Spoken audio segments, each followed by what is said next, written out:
thought it was an anagram, but it's not. So the letters of her first name, D-E-B-O-R-A-H. And I was looking for ways to describe her on it because we know of the accolades. She's a pioneer in so many different ways, and we've respected her for that.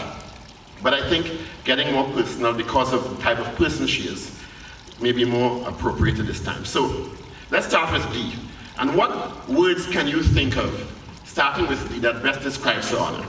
I've come up with devoted, and please feel free to jump in. And you better behave yourselves. Devoted. Who else? Come on, somebody else. Decisive. Daring. I had daring. What else? Determined. Determined, yes. What else? Distinguished. Distinguished, yes.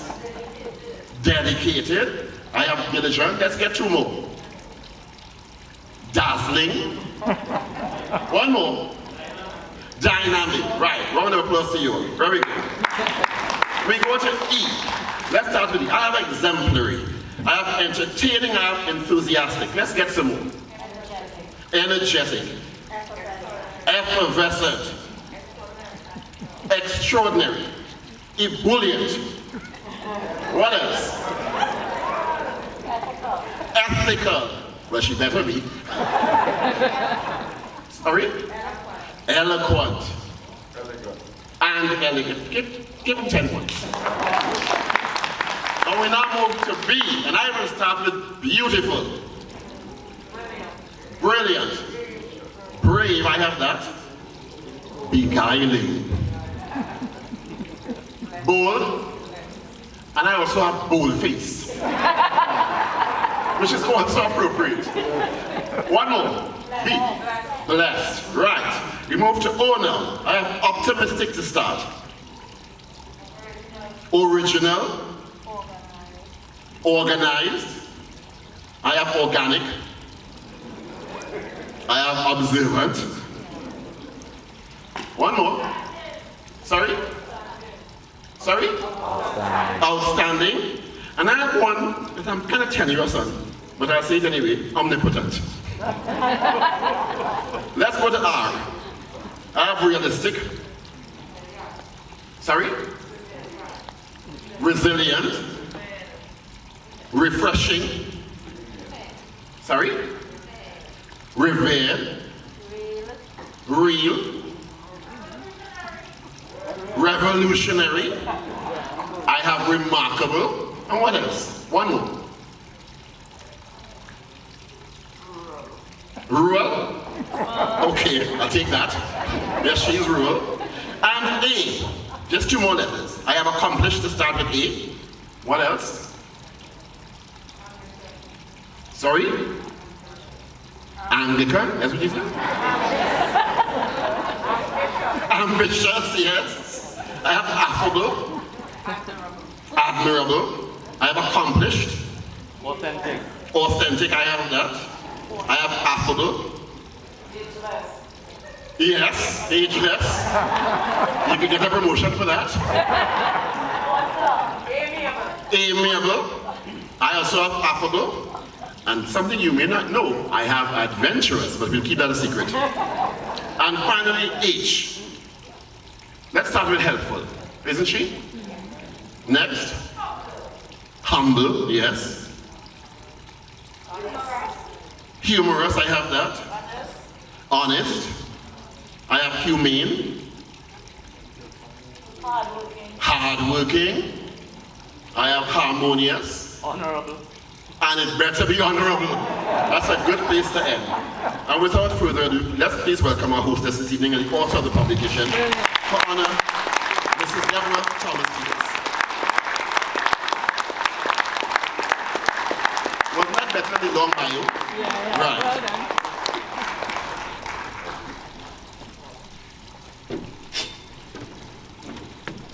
Thank you so much, Senator Richard, who I call Paul.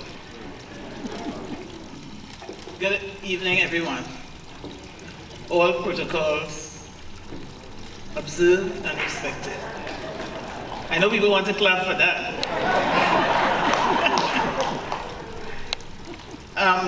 This is my speech, and then we will talk about the book.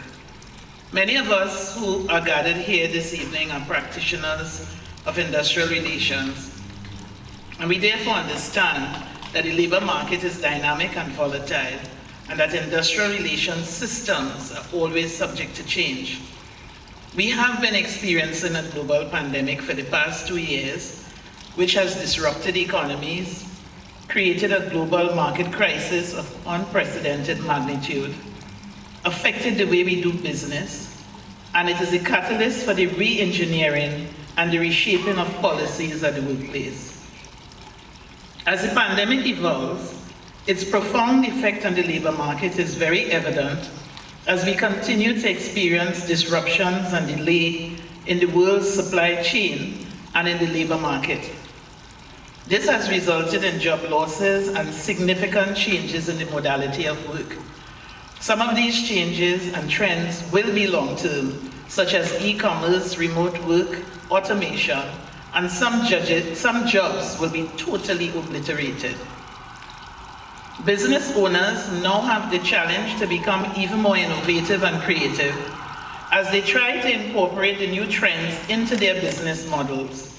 Some businesses are also tasked with managing their supply chain differently to ensure continuity and future growth in their businesses. The pandemic has also caused increased challenges to trade unions. Some of these unions were already floundering before 2020. With the increase in remote work, contract labor, and retrenchment since the pandemic, among other things, several trade unions worldwide are grappling with the reduction in their membership. Like companies, trade unions now more than ever are challenged to become innovative and creative and to adjust to the new realities and the new modalities of work in order for their business model to survive and to continue to flourish in the future. In this context, I cannot overemphasize the importance of social dialogue for inclusive, sustainable, resilient recovery from this pandemic and for future growth. If there is ever a time in the history of the world for there to be the coming together of minds about the labor market and sustainable development, this is the time. We continue to witness the transformation of economies. We navigate the disruption of the labor market daily. We experience the rapidly changing work environment and the profound effect of the pandemic on several businesses, including the retraining and reskilling of the workforce, and sadly, the closure of some businesses.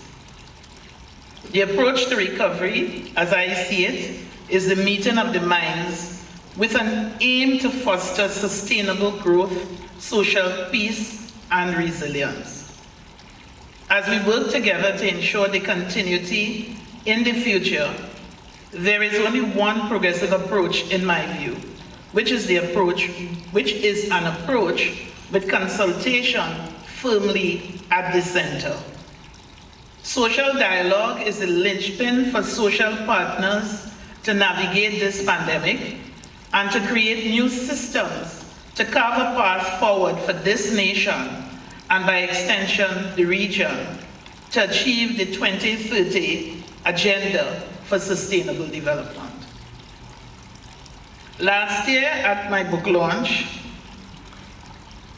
and that was my first book launch, the learned Chief Justice of Trinidad and Tobago, Mr. Justice Ivo, and the President of the Caribbean Court of Justice, the Honorable Mr. Justice Adrian Saunders, remarked publicly that they expected me to write more books. In fact, Dr. Nichols, as you heard him say, privately spoke to me and challenged me to write and to provide guidelines for the workplace.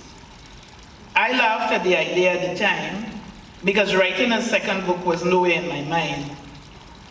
However, since the first book was published, I have been asked by many persons questions such as, what is the grievance procedure? Should someone receive a written warning instead of a verbal warning? What form a notice of charge should take? And this showed me that there was a knowledge gap. And I noticed that Rahim did say that there is in fact a knowledge gap. And I therefore decided to write, and in so doing, attempt to answer some of the questions. The book provides guidelines on how to approach discipline in the workplace, the law as it relates to the unilateral alterations of terms and conditions of employment, as well as the right to be heard, and a discussion on the special protection for pregnant women to ensure that they enjoy decent work in dignity and in safe and healthy surroundings during and after pregnancy. I wish to thank today's speakers, Dr. Shelton Nichols, Her Honor Judge Heather Seal, Her Honor Judge Elizabeth Solomon, and Mr. Rahim Mohammed for their kind thoughts, their words. I pondered on some of it, and I am really humbled to know that I can inspire you. I wish to make special mention of Senator Paul Richards, who has been at my side and has provided support for me at each launch. As he said, this is the fourth one.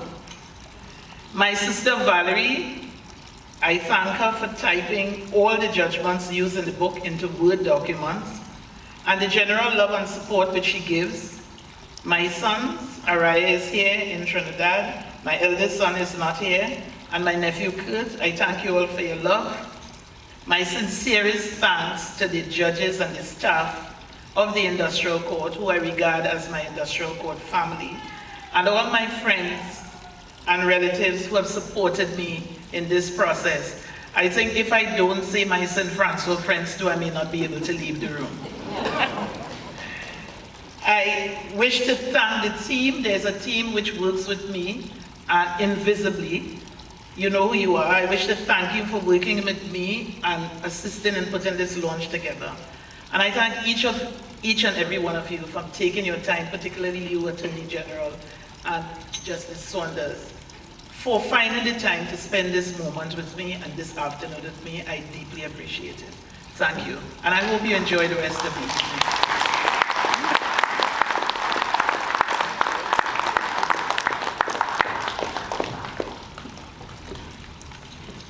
I think we can show much more appreciation for this pioneer, maverick, woman of substance, amazing woman, Honor Deborah Thomas-Felix. Congratulations. Let's congratulate a big round of applause, please.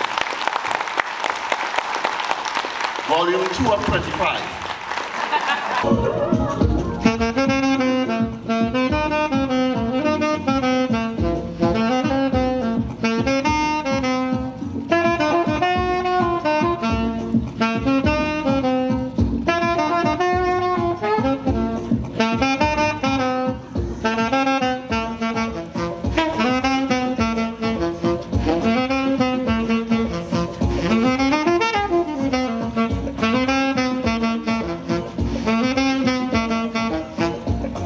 Thank you.